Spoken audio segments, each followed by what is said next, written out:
হয়েছিল 1853-তে।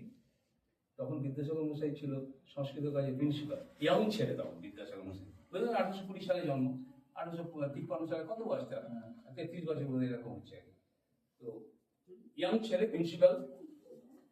তো ইনি কি বলে পাইকপাড়া রাজবাড়ি, সেখানে যাতায়াত আছে। ওটাও জানতে হবে, উনি তো এত বিখ্যাত লোক যে মানুষ ওনাকে দেখলেই ওনার কাছে চলে যেত। তো উনি মাঝে মাঝে যেতেন পাইকপাড়া রাজবাড়িতে যেতেন।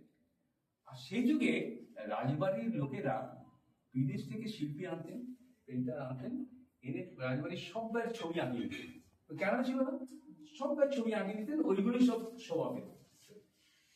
সেবারে পাইকপাড়া রাজবাড়ি ইউরোপ থেকে এনেছে হার্টসান বলে একজন শিল্পীকে, এবং থাকতেন এরা মাসের পর মাস, 6 মাস 8 মাস থেকে গেলেন, অনেক খেতেন, ওখানে থাকতেন, সব করতেন, পয়সা করিয়ে নিয়ে দেশে চলে যেতেন। হার্টসান সাহেব এসছে পাইকপাড়া রাজবাড়ি, একের পর এক সমস্ত মহারাজা রাজাদের ছবি আঁকছেন একটা করে। একদিন বিদ্যাসাগর মশাই ঢুকছেন ওখানে, আর উনি আঁকছিলেন, আঁকতে আঁকতে হঠাৎ দেখতে যে ওই একটা লোক, বেটে কাটা লোক ঢুকছে। আঁকা থামিয়ে দিই, উঠে গেছে। উঠে গিয়ে তিনি বিদ্যাসাগর মশাইকে বলেন,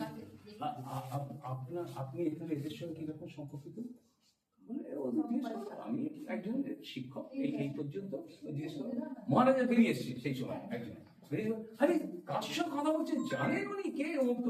বিদ্যাসাগর বললেন, ওরে বাপরে বাপ, ইনি এত বড় মানুষ।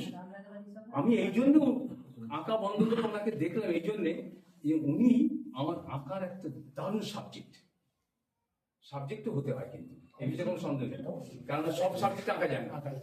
উনি আমার দারুণ সাবজেক্ট মনে হচ্ছে, আমি ওনাকে আঁকবো, আমি কোনো পয়সা নেবো না, যেহেতু আমার সাবজেক্ট, আমি পয়সা নেবো না।